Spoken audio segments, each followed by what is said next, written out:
नमस्कार दोस्तों, DD red के एक और रिएक्शन वीडियो में आप सभी का स्वागत है। मैं हूं आलोक। तो आज जो वीडियो लेकर आया हूं, वीडियो है कमर चीमा का और इसमें साजिद तारड़ है। इस वीडियो का टाइटल है Tarar says Pak is 76 years behind India, Pak shall send bureaucrats in India for training.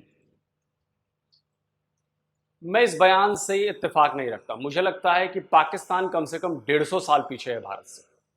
अगर हम ओवरऑल ग्रोथ देखें, ओवरऑल हम डेवलपमेंट देखें, ओवरऑल हम इंफ्रास्ट्रक्चर देखें, ओवरऑल की बात कर रहा हूं,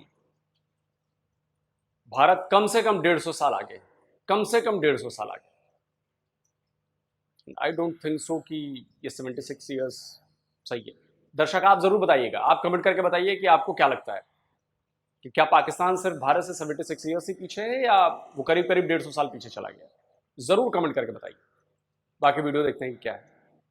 तार साहब, इस वक्त पाकिस्तान का सबसे बड़ा जो मसला है वो इकोनॉमी है। और आज अगर कहा जाए कि पाकिस्तान का इकोनॉमिक सर्वे भी आया 2023-24 का। तार साहब, पाकिस्तान के वजीर आजम अपनी ब्यूरोक्रेसी को लेके कभी चाइना जा रहे हैं, सऊदी अरब जा रहे हैं, यूएई जा रहे हैं और बिजनेसमैन को भी लेके जा रहे हैं। कह रहे हैं कि भाई आओ, कारोबार आ रहा है, वहां से पैसे आएंगे, लेकिन कुछ चीज अभी बनती हुई नजर नहीं आ रही। इसको जरा बताएं कि ये जो हुकूमत पाकिस्तान बड़ी कोशिश कर रही है इकोनॉमी को रिवाइव करने की, और कहा जाता है कि थोड़े दिन पहले ये कहा गया कि पाकिस्तान की जो ब्यूरोक्रेसी है तारड़ साहब, वो इस काबिल ही नहीं है कि वो पेपर वर्क कर सके। ये मुसद्दक मलिक साहब जो कि पाकिस्तान के एनर्जी के मिनिस्टर हैं, उन्होंने ये बात की। और जरा तारड़ साहब ये भी बताएं कि पाकिस्तान की इकोनॉमी जो इस इकोनॉमिक सर्वे के मुताबिक 2.4% पे जो है वो ग्रो करेगी इस फिस्कल ईयर में। पर कैपिटा इनकम जो है वो कहा जा रहा है कि 1600 अरब डॉलर, 1700 अरब डॉलर के करीब हो गई है। तार साहब, इन्फ्लेशन वो कह रहे हैं 26% के करीब है। आप कैसे देखते हैं, अगर इकोनॉमी 2.5% पे ग्रो कर रही हो, इन्फ्लेशन 26% पे हो, ब्यूरोक्रेसी पेपर वर्क नहीं कर पा रही, और हम चाइनीज, अमारातीज और सऊदीज को अपना पेपर वर्क तैयार ना करने की वजह से वो इन्वेस्टमेंट यहां तक अभी तक नहीं पहुंच रही, कैसे देखते हैं तारड़ साहब इस सारी होल जो सिचुएशन है इसको? चीमा साहब, दर हकीकत अभी तक मेरे कान तरस चुके हैं कि किसी भी को बाशऊर आदमी ने को बाशऊर हल बताया हो पाकिस्तान इकॉनमी का। अभी तक किसी ने उस ग्रास रूट इश्यूज को डिस्कस ही किसी ने नहीं किया। बल्कि आज जो मैं बातें करना चाह रहा था, चीमा साहब, हम हमेशा मसाइल की बात करते हैं, हल की बात नहीं करते। आज मैं हल की भी बात करना चाहूंगा, खासकर इस चीज पे। देखिए, जो साथ जाते हैं सिफारिशी चले जाते हैं। मैं छोटी सी मिसाल लेता हूं, सियासतदानों को उठा के चले जाते हैं जिनको इकोनॉमी के स्पेलिंग तक नहीं पता। ब्यूरोक्रेट साथ ले जाते हैं जिनके बच्चे सबके लंदन बैठे होते हैं। उनका वो सारा दिन व्हाट्सएप पे के साथ बैठ के बच्चों से चैटिंग कर रहे होते हैं, लंदन के मसाइल डिस्कस कर रहे होते हैं, पाकिस्तान के मसाइल डिस्कस नहीं करते। वो यही इश्यूज है आपके। चिमा साहब, मैं आज की ये बात शुरू करने से पहले इसकी बेस बनाना चाहूंगा कि आज आप कहां हैं। आप भारत से, अपने पड़ोस से तो आप बात नहीं करनी चाहिए आपको, क्योंकि आपका और उनका 76 साल का प्रूवन गैप है। मैं इस पे डिबेट करने के लिए तैयार हूं कि आप एटलीस्ट 76 साल भारत से पीछे हैं, और उसके बाद इसी तरह आप 53 साल बांग्लादेश से पीछे हैं। 53 साल पीछे मैं प्रूव करना चाहूंगा। इसके बाद आप अब अफगानिस्तान से भी पीछे हैं, मैं उसको प्रूव करना चाहूंगा। बांग्लादेश की जीडीपी पर कैपिटा इस वक्त उनकी 2688 रुपीस है। उनकी GDP 2688 dollar, I am sorry, I am mistake. Bharat की जीडीपी 2400, इतनी बड़ी पॉपुलेशन होने के बावजूद $2410 जीडीपी। आपकी जीडीपी कहां है? 1588 है। आप इन दोनों मुल्कों का हिस्सा थे। आप एक से आप 53 साल पीछे हैं, एक से आप 76 साल पीछे हैं। आगे चलते हैं, थोड़ा सा आगे लेके।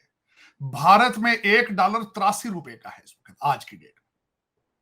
117 बंगाली, जो बंगाली उनका टका है, 117 है $1 की। अफगानी 69.50 अफगानी मिलते हैं। आपका क्या है? 278 है। और आईएमएफ आपको कह रहा है कि ये 330 पर लेकर जाना है। आप यहां आप खड़े, और मैं आपको बार बार चीख के कहता हूं कि इस्लामाबाद की एस्टेब्लिशमेंट डिवीजन के अंदर हर जो सेक्रेटरी बैठा है उसके पास डिग्री हार्वर्ड की है और ऑक्सफोर्ड की है। आज मैं बल्कि खासकर जो आगे बातें करूंगा वो मैं एड्रेस ही इन ब्रिटिश एजेंटों को करना चाहता हूं। कई लोग इसके मेरे अगले आने वाली बातों में इंटरेस्ट नहीं रखेंगे वो, क्योंकि मैं 2-3 मुल्कों की मिसालें देना चाहता हूं। शायद इन लोगों को कोई शर्म आ जाए। सिंगापुर इनके सामने है। सिंगापुर की इस वक्त जीडीपी $88,500 है चीमा साहब, सिंगापुर की। मैं सिंगापुर को भी डिस्कस करना चाहूंगा। एक तो मैं ये बताना चाहूंगा कि खुदारा इन सिविल सर्विस जो आपके हैं, इस पाकिस्तान के खर्चे पे इनको बर्तानिया और अमेरिका और ऑस्ट्रेलिया की यूनिवर्सिटियों में भेजना बंद कर दें। इनको भेजना है तो बांग्लादेश भेजें कोर्स करने के लिए, इनको इंडिया भेजा करें कोर्स करने के लिए, उसकी भी जरूरत नहीं है। इनको कोई यार गूगल पे रिसर्च कर लो। खुदारा ये पाकिस्तान के ऊपर जुल्म ना करो। ये यहां आते हैं तो वापस नहीं जाते। ये यहां मंसूबे बना के जाते हैं, बीवियां बच्चे यही छोड़ के जाते हैं और फिर पाकिस्तान में रिश्वत का रेट डॉलरों और पाउंडों में करते हैं। जाके तरस करो इस कौम के ऊपर। मैं उन्हीं के बारे में डिस्कस करना चाहूंगा।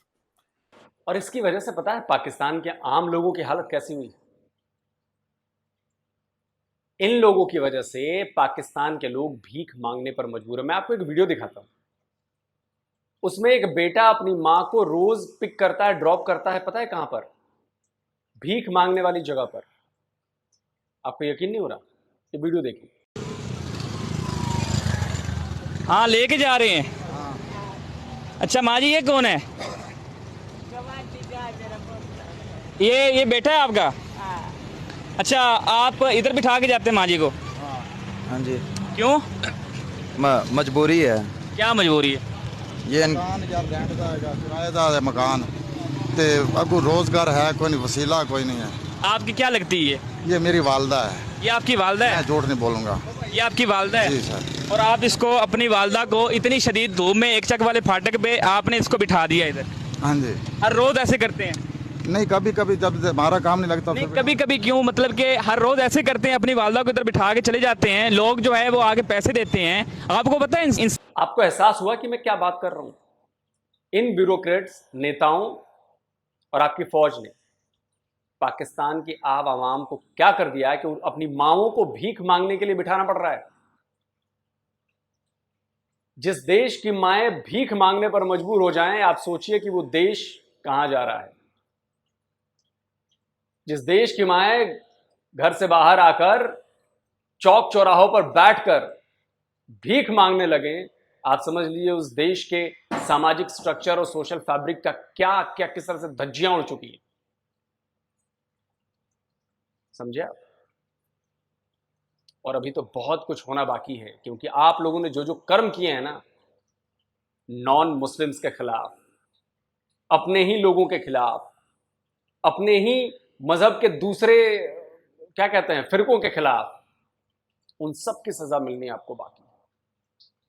और इस सजा में पाकिस्तान का एक एक बंदा शामिल होगा। उन सबको सजाएं मिलेंगी और मिल रही हैं। ऐसे ऐसे दिन आप लोगों को देखने पड़ेंगे कि आप लोग कहेंगे कि ये क्या किया हम लोगों ने, हमारे पुरखे क्या करके चले गए, कि हमें आज ये दिन देखने को पड़ रहे हैं कि अपनी माओं को भीख मांगने के लिए बिठाना पड़ रहा है। सोचिए। चीमा साहब, मैं खासकर एक अल सल्वाडोर, एक छोटा सा मुल्क है साउथ अमेरिका में, वहां एक यंग प्राइम मिनिस्टर दूसरी दफा उनका जो है वो जीता है, नायब बकले उसका नाम है। फलस्तीन से उसके एंसेस्टर फलस्तीन से शिफ्ट होके अल सल्वाडोर गए थे। कंजर्वेटिव इस वक्त सिस्टम ऑफ गवर्नमेंट की सबसे बड़ी फार राइट सबसे बड़ी मिसाल उसकी है। 3 साल के अंदर उसने एक ड्रग इन्फेस्टेड कंट्री जो क्राइम के अंदर डूबा था, वहां पे उसने आज उनका कैपिटल वॉशिंगटन डीसी से ज्यादा सेफ है। वॉशिंगटन डीसी से, मुझे लफ्ज उसका इस्तेमाल मैं करना चाहूंगा, उसने टक्कर कार्लसन को उसने इंटरव्यू दिया है, उसमें उसने कहा क्या पैसिफाई द कंट्री।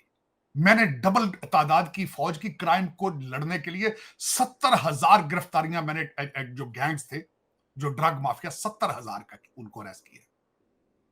70,000। चीमा साहब, कौमें ऐसे नहीं बनती। आप तो कौम ही नहीं हो ना, सबसे बड़ी बात तो ये है। आपके अंदर वो फार्मूला ही नहीं जो कौमों के अंदर होता है। चीमा साहब, फिर उसने दूसरी बात की, उस इंटरव्यू जो टक्कर कार्लसन को दिया, उसने कहा 70 मैंने वीटो किए थे कानून जिनको जुडिशरी ने मजाक बना के तो उनको कहा कि उनको सुपरसीड किया जुडिशरी ने। फिर मैं कहता मैं फिर कौम के पास गया हूं कि मुझे 2/3 मेजॉरिटी दो और मैं रेफरेंडम कराता रहा अपने कानून मुल्क को बचाने के लिए। आपके कंट्री के अंदर जो जुडिशरी है वो सारे पॉलिटिशियन बैठे हैं वहां पे, एक्टिविस्ट बैठे हैं सारे, चीमा साहब, सारे पीटीआई के वर्कर चट्टे हैं, सारे चट्टे। उनके सामने कौम नहीं है, उनके सामने पाकिस्तान नहीं है, चट्टे हैं सारे। उसके बाद उसने मिसाल दी चीमा साहब, मैं हैरान हूं। मैं चाहूंगा ये बच्चे खासकर जो लौंडा लपाड़ा आवारा फिर रहा है, ये टक्कर, खैर इनको तो इंग्लिश आती नहीं है। मैं खून के आंसू रोया हूं अगले दिन जब ये मैं हैरान था यूट्यूब के ऊपर जब ये हार के भागे हैं आपके लौंडे लपाड़े क्रिकेट वाले, तो उसके बाद जाके उन्होंने लॉकर रूम, एक ट्रेडिशन होता है, लॉकर रूम में जाके उन्होंने मेडल दिए अपने खिलाड़ियों को। Total conversation was in English language. आपके आवारा लौंडे लपाड़े जो ये अफसरों के बच्चे जो आप क्रिकेट टीम के आपने अंदर डाले हैं, इनको इंग्लिश कोर्स कराते हैं आपके क्रिकेट वाले, फिर भी इंग्लिश नहीं बोल सकते। अब मैं क्या मिसालें दूं इनको, मैं इन लोगों की क्या, ये गूगल करने की सलाहियत नहीं रखते। अगर ये गूगल करके क्या पढ़ेंगे? ये सारा आवारा बच्चा जो आपका है, करप्ट अफसरों के आवारा बच्चे जो पीटीआई के सारे वर्कर हैं, इनको क्या पता इंग्लिश में क्या पढ़ना है, क्या पढ़ना है? हाँ चीमा साहब, उसने टक्कर कार्लसन, इनको क्या पता टक्कर कार्लसन खाने वाली चीज है, किसी बर्गर का नाम है या किसी जर्नलिस्ट का नाम है, मैं क्या इनको बताऊं। लेकिन उसने इंटरव्यू किया है और उसके अंदर जो नायब बकले है उसने उसको बताया है कि आपका अमेरिका भी नीचे जा रहा है। आपने भी जब 9/11 की यादगार, सितंबर 11 की यादगार बनाने में 10 साल लगाए, जबकि वर्ल्ड ट्रेड सेंटर 1 साल में बनाया गया था। उसने मिसाल दी, उसने कहा आपको भी क्राइसिस है। फिर ये जो सीएसएस अफसर के आपके जो आपके सारे तो नहीं मैं कह सकता, कुछ अच्छे भी होंगे, तभी इस वक्त अभी तक पाकिस्तान कायम है। 5%, 3% अच्छे भी होंगे। उनसे मेरी दूसरा रिक्वेस्ट है, अगर किसी को गूगल करना है तो अर्जेंटीना के अंदर अबियर मिले आ चुका है, उसको प्लीज गूगल करें आप। दिसंबर 2030 में आया है।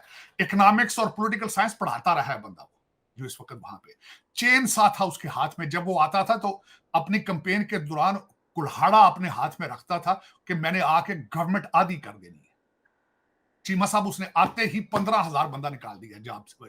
उनकी गवर्नमेंट के ऊपर सबसे बड़ा बोझ था उस मुल्क के ऊपर कि वहां पे जो उनके गवर्नमेंट मुलाजमी सिफारशी, जिस तरह आपने पीआईए में भर्ती किए, उसने आते ही 15,000 निकाल दिए। 70,000 बंदा टारगेट लिस्ट पे है। मेरा एक क्वेश्चन है इन सारे सेक्रेटरियों से और सारे ये ब्रिटिश एजेंटों से, पीआईए जो बेच रहे हो, बाहर से भी तो आके कुछ चलाएगा ना। माई का लाल, खुद क्यों नहीं चला लेते हो भाई? खुद क्यों नहीं चला लेते इसको?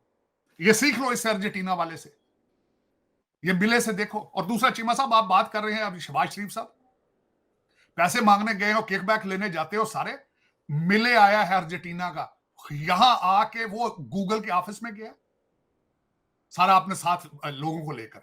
उसके बाद वो एप्पल के ऑफिस में गया, उसके बाद वो इलान मस्क से मिला है जाके खुद, और उसके बाद जाके उसने आर्टिफिशियल इंटेलिजेंस का प्रोग्राम बना के यहां से लेकर गया। कभी आपका कोई प्राइम मिनिस्टर गया इनके ऑफिस में? इनको माइक्रोसॉफ्ट के स्पेलिंग नहीं आएंगे आपके जितने सियासतदान है, जितने एस्टेब्लिशमेंट वाले। आपको क्या जरूरत है आर्टिफिशियल इंटेलिजेंस की या एआई की? आपके पास तो रूहानी ताकतें हैं, सब कुछ साइंस ऐसा घुसा पड़ा है आपकी किताबों में कि दूसरे पढ़ पढ़ कर सारे आविष्कार करते हैं और आप बैठ के घास छीलते हैं। जरूरत क्या है? जब तक इन मौलवियों मौलानाओं की सुनते रहेंगे आप लोग। एआई की बात अच्छी नहीं लगती साजिद तारड़ साहब, आपके लिए नहीं कह रहा हूं, तो पाकिस्तान के आवाम के लिए कह रहा हूं।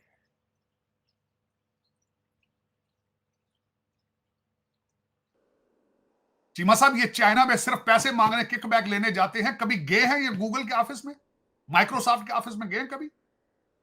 कभी इन्होंने सोचा है कि बच्चों को आर्टिफिशियल इंटेलिजेंस किस तरह पढ़ानी है? वो मिले गया चीमा साहब अर्जेंटीना का। उससे आगे चलते हैं।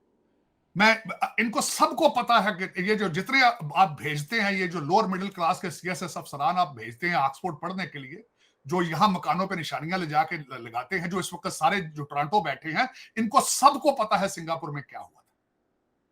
चीमा साहब, सिंगापुर की हिस्ट्री क्या थी? ब्रिटिश ने खरीदा था। कलकत्ता, बंगाल के अंदर अफीम लगाते थे, अफीम काश्त की जाती थी, प्रोसेस की जाती थी सिंगापुर में, और फिर चाइनीज वर्कर थे वो सारे अफीम पे लग गए थे, अफीम खाना शुरू हो गए थे, अफीमची हो गए थे। उसके बाद वहां पे जो ली क्वान जो उसके बाद उनका जो प्राइम मिनिस्टर ली आया, चीमा साहब, उसने आके पहले मलेशिया के साथ इल्हाक किया। उन्होंने वहां पे मलेशिया ने मले को अपने को ज्यादा राइट्स देते थे, फिर वहां से वापस आया। चीमा साहब, उसने कानून बनाए हैं, सजा दी जाती थी जिसका बच्चा पढ़ता नहीं था चीमा साहब। और जो उन्होंने उसके बाद माइनॉरिटी की सेफ्टी के लिए जो कानून बनाए, जो पॉलिसियां बनाई, आज भी वहां पे डाइवर्सिटी डे मनाया जाता है। आपका बच्चा स्कूल जाता है तो जो उसका मजहब है, दूसरे मजहब का उसने लिबास पहनना होता है। रिलीजियस हार्मनी सिखाई किस तरीके से उन्होंने। चीमा साहब, वहां पे आप च्यूइंगम च्यू करके नहीं फेंक सकते आप। और सबसे बड़ी बात यह है कि किस तरह करप्शन को उन्होंने कंट्रोल किया। इस वक्त दुनिया का सबसे हाईएस्ट पेड जो प्राइम मिनिस्टर है वो सिंगापुर का है, जो कि प्राइम मिनिस्टर ली का बच्चा है। $6 लाख तनख्वाह है उसकी। इतनी तनख्वाह इसकी हमारे बाबे की नहीं है, अमेरिकन प्रेसिडेंट। इसके बाद वो करप्शन करता है, फिर वो उसको तोन करा देते हैं। चीमा साहब, भज फिरते हैं, चाइना ਨੂੰ ਜਾਂਦੇ ਨੇ ਕਿਕਬੈਕ ਲੈਣ, ਉੱਥੋਂ ਸਿੱਖਦੇ ਨਹੀਂ, ਆ ਕੇ ਸਜ਼ਾ ਕਿਵੇਂ ਦਿੰਦੇ ਨੇ, ਗੋਲੀ ਮਾਰਦੇ ਨੇ। करप्शन ਨੂੰ ਪੈਂਦਾ। आपकी इकोनॉमी ठीक ही नहीं हो सकती जब तक आप करप्शन ठीक नहीं करेंगे। चीमा साहब, एक बात मैं और मजीद आज आपको बताना चाहूंगा। टक्कर कार्लसन ने जब पूछा था नायाब बकले से, तुम्हारी पहली टर्म का क्या टारगेट था, दूसरी टर्म का क्या टारगेट है, उसने कहा पहली टर्म के अंदर मेरी ख्वाहिश थी, मुझे पता था जब तक अमन नहीं होगा, पीस नहीं होगा इस मुल्क के अंदर, इकोनॉमी ठीक नहीं होगी। मैंने पहले 3 साल में पीस पे काम किया, अब दूसरे 3 साल में इकोनॉमी पे काम करूंगा। ये ਤੁਹਾਡੇ 25 करोड़ ਅੰਨਿਆਂ ਨੂੰ ਇਹ नहीं पता लगता ਪਿਆ दुनिया किवें अगे जा रही है। कोई पता नहीं को चीमा साहब कि पाकिस्तान के अंदर पीस के बगैर इकोनॉमी ठीक नहीं हो सकती। इनको नहीं पता इस बात का। परसों आपके फौजी मारे गए, कैप्टन एक और शहीद हुआ है जो दहशतगर्दी में मारा गया। मैं ये इनसे अपील करना चाहता हूं, ये जितने खान साहब मुर्शद के मुरीद हैं, इनको सारों को अफगानिस्तान भेजें, जिसका नाम ही तालिबान खान था, जो कहता था 50,000 इधर लाके मैंने आबाद करने हैं, 5,000 तालिबान यहां बैठे हैं इस्लामाबाद और पाकिस्तान के अंदर। इन सबको भेजें, अफगानिस्तान से कोर्स करके हैं, वहां पे जाके तालिबान इंस्टीट्यूट ऑफ छित्रबाजी वहां से सीख कर आए, वो अभी भी लैशिंग करते हैं। चीमा साहब, इस तरह नहीं होता जिस तरह मुल्क चलते हैं, जिस तरह आप चला रहे हैं, इस तरह खोखा नहीं चलता पान का चीमा साहब, जिस तरह आप चला रहे हैं। आज भी मुर्शद ने बैठ के कहा है, उन्होंने कहा नकवी दी सर्जरी मैं आप करांगा, ये कौन है सर्जन है, मेरे तो बड़ा सर्जन केड़ा है। आज आप कहां खड़े हैं चीमा साहब, मैं बताना चाहूंगा आपको, आप आज भी कंफ्यूज्ड हैं बांग्लादेश पे गद्दार कौन था, आपको आज भी नहीं पता। आज भी इस पे डिबेट हो रही है कि मैं मुजीबुर रहमान बनना है। एक कहता है मैंने मुजीबुर रहमान बनना है, दूसरा कहता है मैंने इसको बनने नहीं देना। एक कहता है मैं एयर कंडीशन उतारूंगा, दूसरा कहता है मुझे ट्रेडमिल जेल चाहिए। आप इससे ही आगे नहीं बढ़ पा रहे। पॉलिसी बनाना तो बहुत बड़ी बात है चीमा साहब, बहुत बड़ी बात। लेकिन मैं चीमा साहब, दुख वाली बात यह है, पता है खबरें नहीं पढ़, देखें जब आप तरक्की से मुंह मोड़ लेते हैं, आप जब कहें कि हमने तरक्की करनी ही नहीं, हमने दहशतगर्दी के कारोबार, ऐसा डॉलर आपको लगा आप वहां से निकल नहीं रहे, आप दुनिया वहां नहीं ले रही आपका वो जो बेच। इस वक्त 3 चीजें आपके पास हो रही थी। मतलब कल भी आज मैं आपको $1 बिलियन की उन्होंने झंडी कराई है थोड़ी सी। आप अमेरिका के पांव से उठते मिलते, उनके पांव चाटते तो आप चाइना के चले जाते, चाइना से उठते तो यूएई और सऊदी अरेबिया। खुदा का नाम है यार। चीमा साहब, मैं आज बल्कि इस पे कंक्लूड ये करना चाहूंगा, खासकर मैं खुद सोचता रहा हूं चीमा साहब बड़ा, कि वाकई मैं रोजाना चीखता हूं कि लुट गए और खा गए और वारा तुसी मादरे मिलत के कपड़े पाड़ रहे हो, कभी आज तक दसिया नहीं इन्होंने कि करना की चाहिए। हालांकि सबको पता है, मैं कोई नई बातें नहीं करने लगा, क्योंकि नहीं करना चाहता, क्योंकि उसकी वजह मैं कौन सा कोई जेट साइंटिस्ट हूं चीमा साहब।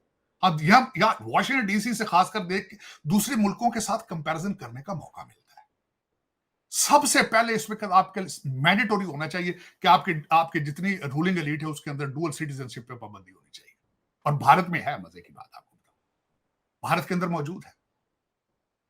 दूसरा सबसे बड़ी चीमा साहब, बहुत बड़ा पॉइंट है ये डुअल सिटीजनशिप का। भारत में आपके पास अगर दोहरी नागरिकता है, मतलब भारत की नागरिकता के साथ साथ आप दूसरी नागरिकता तो ले ही नहीं सकते, वो ओवरसीज वाला एक अलग मामला है जो ओआईसी कार्ड बनता है। दोहरी नागरिकता आपकी नहीं हो सकती। और खासकर आप पॉलिटिशियन हैं, आप ब्यूरोक्रेट हैं, ये हैं उधर हैं, ऐसे वहां तो सवाल ही पैदा नहीं होता कि दोहरी नागरिकता वाले किसी बंदे को वहां पे बिठा दिया जाए। सवाल ही पैदा नहीं होता। भारतीय होना मस्ट है, भारत में रहना मस्ट है, भारतीय नागरिक होना मस्ट है। आपके यहां तो भाई, आपका जो इसके इमरान खान की सरकार में जो एनएसए था वो तो अमेरिकन सिटीजन था, डुअल सिटीजनशिप थी उसके पास। तो यहां से निकल के चला जाएगा, वहां पे कुछ उखाड़ नहीं सकता उसका कोई। सा बात बताना चाहूंगा कि आपके टैक्स दहिंदा नहीं, आप टैक्स नहीं आप लगा सके, आपके लोग टैक्स नहीं देते क्योंकि सारे असेंबलियां में बैठे। जो टैक्स ना दहिंदा है वो सारे असेंबलियों में है, या अफसरान है या अफसरान रिश्तेदार ने, वो मेरा मत चट्ठे ने सारे। चीमा साहब बात ये करना चाहूंगा, सबसे बड़ी बात कि आपके उन भारत का इस वक्त टैक्स ब्रैकेट जो है, मोदी साहब के दौर के अंदर 5 करोड़ लोग मजीद टैक्स दहिंदा जो है वो रजिस्टर हुए हैं, और आपके कितने हैं? 30 से 40 लाख के दरमियान। कभी आप कहते हैं सिमें बंद करेंगे, कभी कहते हैं हम ये करेंगे, कभी हम बंद करेंगे, कभी आप कहते हैं वाल बनाएंगे। चीमा साहब सिर च पीड़ हो तो सिर ला दीजिए, अगर आपके सर में दर्द हो तो गर्दन उतार दी जाती है। चीमा साहब हवावे आपकी गर्दन ही उतारेगा ना, बंद करेगा। चाइना जो बन रहे हैं आप, बार बार बना रहे हो ना कि लोगों की बंद कर देनी, सोच बंद कर देनी, आंखें बंद कर देनी, सर दर्द खत्म हो जाएगी इससे? नहीं पॉसिबल। ये आपको इस पे सोचना होगा चीमा साहब, आपके देखने वालों को। दूसरा सबसे बड़ी बात ये है चीमा साहब, जो दूसरी प्रपोजल जो मैं एक तो ये टैक्स का बात कर रहा था, तीसरी ईसीएल पे मैं मिन्नतें करता हूं 50,000 लोग होने चाहिए ईसीएल के ऊपर। चीमा साहब आपने जब क्रैकडाउन कर लेते हैं, आपने शहबाज गिल का भाई भी पकड़ लिया कल, जब आप क्रैकडाउन करते हैं तो ये करप्ट लोग ने उनको क्यों नहीं पकड़ते आप? आपको पता है जो करप्ट है सारे। नहीं, अगर ये चले वीडियो खत्म करते हैं, मोटा मोटी बातें हो गई, 16-17 मिनट की बातें हो गई। करप्शन खत्म करना इतना आसान नहीं है, और पाकिस्तान के लोगों के डीएनए में करप्शन घुस चुका है। और ये करप्शन आज से नहीं है, ये करप्शन जब पाकिस्तान बना था तब से। और उस करप्शन को छुपाने के लिए, उससे बचने के लिए ये लोग मजहब का सहारा लेते हैं। मजहब की शील्ड एक हाथ में पकड़ते हैं और मजहब की तलवार एक हाथ में पकड़ते हैं, गला उतारने के लिए और अपना गला बचाने के लिए। और याद से नहीं हो रहा, 1947 से हो रहा है। आप लोगों ने जो कुकर्म किए हैं, जो हिंदुओं पर अत्याचार किए हैं, जो नॉन मुस्लिम्स पर अत्याचार किए हैं, जो नफरत दिखाई है, जो घृणा दिखाई है, जो लूट मार काटो फाड़ो किया है, भगवान देख रहा है ना, सब उसकी सजा दे रहा है वो। और बचोगे नहीं, उसकी लाठी बड़ी जोरदार होती है, बेआवाज होती है। तो भगवान सब देख रहा था 76 ईयर, सब धीरे धीरे आपको उसकी सजा मिल रही है। अब उसका एहसास हो रहा है आपको कि यार मेरे साथ क्या हो रहा है, लेकिन अभी आपको आंखें नहीं खुल रही कि हो क्यों रहा है। और आप कहोगे आप कैसी बातें कर रहे हैं? मैं नहीं बात कर रहा, ये पाकिस्तान के भीतर से आवाजें उठने लगी। पाकिस्तान के एक जर्नलिस्ट हैं, उन्होंने ये बात कही है, सुनिए। पहले दिन जिस दिन मुल्क बना, ये इस्लाम के नाम पे बना, पता नहीं कौन कौन सी हमें जो है वो हफीम की गोलियां दी गई हैं कि फलां के नाम पे बना, फलां पे ये हुआ, फलां पे ये हुआ। और पहले दिन जो सरकारी क्लेम दाखिल हुआ था, जो पहली सरकारी दस्तावेज इस मुल्क को बनाने वालों ने, उस नस्ल ने जो दाखिल करवाई थी, वो झूठ था कि हमारे तो वो पुदीने के बागात थे, उधर पुदीने के बाग थे। जाली क्लेम, जमीनों पर कब्जे। ये लाहौर में शीतला मंदिर, लक्ष्मी ये शालम मार्केट, सर यहाँ के मुसलमानों ने वो जो दीन और इस्लाम के नाम के ऊपर सो कॉल्ड नाम नेहाद वतन ले रहे थे, मंदिरों के ताले तोड़ के मूर्तियां चोरी की, और जो हिंदू दुकानें छोड़ गए थे, शटर तोड़ के जो घर छोड़ गए थे, उन पर कब्जे किया। तो ये मुल्क की बुनियाद थी, तो यही निकलना था, यही होना था जो कुछ हो रहा है। तो जब लूट मारोगे, लूटोगे, बेईमानी करोगे, धोखाधड़ी करोगे, फर्जी काम करोगे, 2 नंबरियां करोगे, तो आपको लगता है कि उसके बदले में आपको अच्छी चीज मिलेगी? नहीं मिलेगी। भगवान सब देख रहा है, और वक्त आने पर भगवान सबको सजा देता है, सबको उसकी करनी का फल मिलता है। हमारे में कहावत है, जैसी करनी वैसी भरनी। यही भोग कर जाना है, जैसा करेंगे यही भोग कर जाएंगे। हाथ कंगन को आरसी क्या, पढ़े लिखे को फारसी का। देख लिए 76 ईयर्स में पाकिस्तान के साथ क्या हुआ है। आज पाकिस्तान के लोग दर दर ठोकरे खा रहे हैं। आज पाकिस्तान के युवाओं का भविष्य अंधकारमय है, उनको समझ में नहीं आ रहा कि क्या करें हम। पाकिस्तान में एजुकेशन खत्म हो चुकी है, जो थोड़ी बहुत बची है वो बाहर चले जाते हैं। जाहिलों की संख्या लगातार बढ़ती जा रही है, और जाहिलों से याद आया, गधों की संख्या भी लगातार बढ़ती जा रही है। कहीं मैं रिपोर्ट पढ़ रहा था, गूगल कर लीजिएगा, पता चल जाएगा आपको।